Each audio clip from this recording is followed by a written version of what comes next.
Il arrive tout droit de Chine. Construit en 27 mois, le Capo Rosso est le deuxième navire de la Corsica Linea à marcher au GNL.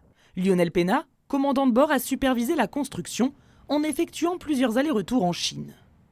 Donc météo à checker. C'est lui qui effectuera la première traversée commerciale lundi du bateau. C'est un bateau qui sera réactif de la même manière par rapport au combustible fossile. On aura exactement la même chose. Et voilà, il a une empreinte environnementale inférieure par rapport au combustible fossile et sans aucun impact sur la navigation. La différence avec un navire au fioul se voit 9 étages plus bas, dans les entrailles du bateau. C'est dans ces 2 cuves qu'est stocké le gaz naturel liquéfié à moins 140 degrés. Là, on a la partie stockage et ici, c'est ce qu'on appelle le tank connection space. C'est là où tous les tuyaux rentrent et sortent pour pouvoir utiliser le gaz. Les 2 cuves qui vont alimenter les moteurs contiennent 500 mètres cubes de gaz.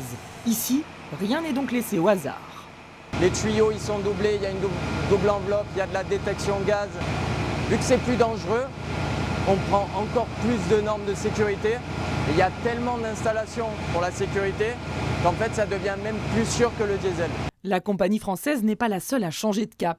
En un an, le nombre de navires fonctionnant au GNL dans le monde a doublé, passant de 641 bateaux en service à 1329.